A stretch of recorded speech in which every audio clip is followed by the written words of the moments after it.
Several years ago, there was a book on the New York Times bestseller. It's really a prophetic book in many ways. It's a book called The Culture of Complaint. It was written by an author by the name of Robert Hughes. And he was commenting in this book about the gradual coarseness, in American society, the constant complaining, the constant negative energy, the growing numbers of people that just are very unhappy with absolutely everything. And he was talking about, a grocery store, department store. Some of the employees there, just all day long is, one complaint after another. The tomatoes are too red, the tomatoes aren't red enough, those kind of things. In corporations that deal with the public, the highest burnout are people that work in customer relations, just can't take the constant complaining and unreasonableness of people. American society always has tensions with laws, and laws that are interpreted as infringing on our civil rights. But on the other hand, the most litigious country in the world is the United States. Sue, sue, sue. We all, I suppose, in our lives have, chronic complainers that we deal with every day, the top 5. Whenever you see them coming, it's like, oh gosh, what is it today? I had an aunt, God love her, but she was the most disagreeable person I had ever met. Every conversation was this, that, and the other thing. And I remember asking my dad, why is my aunt so angry all the time? And he said, Jerry, your aunt is miserable, and her goal in life is to make everyone else miserable. We all know the toxic influence a person who is very negative can have on the larger community. We see this in our society. We see this lack of decorum or respect infecting every area of life. When I was a kid, there wasn't a line you crossed if you disagreed with a decision your parents made.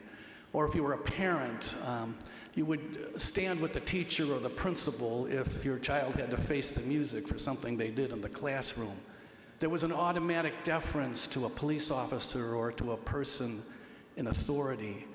And we've seen the erosion of all of that in our society. We just celebrated September 11th, and every year I'm struck at insights into that horrific tragedy. The thing that struck me this year was not the events that led up to September 11th or even September 11th itself. It was the aftermath of September 11th, in which there was this tremendous unity in American society, a railing around that things that no matter what your political views were being threatened by evil forces from outside of us. Every capital in the world in the aftermath of September 11th, from Berlin to Nairobi, had massive demonstrations of people expressing their solidarity with the American people. You saw sign after sign, we are all American, as the threat of terrorism poses a threat to everyone. We see in the first reading today the influence of complaining. The Israelites are in the desert and they're grumbling and complaining. They can't stand the food. They can't stand the desert. They just, they want to go back to enslavement.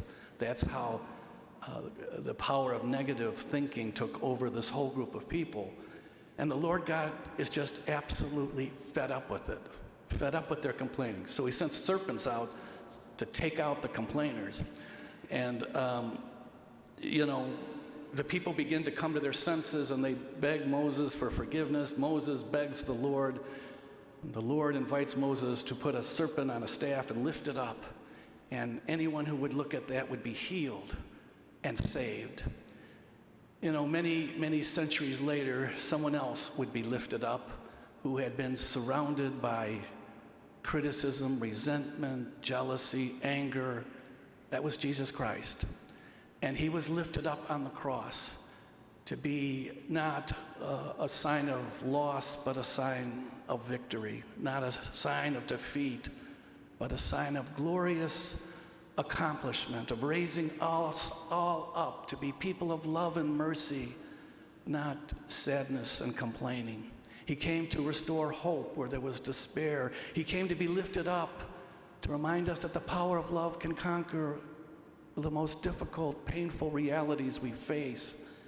His victory over death is our victory. And today we celebrate the power of God's goodness and love and how that can help us navigate a typical day.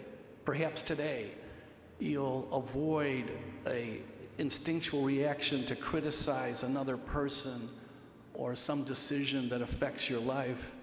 Maybe today you'll think of a way to encourage or build someone up when maybe you might have said something unkind or uncharitable. Maybe we could pray for some of those chronic complainers in our life. Often deep beneath all that complaining is a very wounded person. How can their heart be healed? That they can see light rather than darkness, hope rather than despair, love rather than judgment.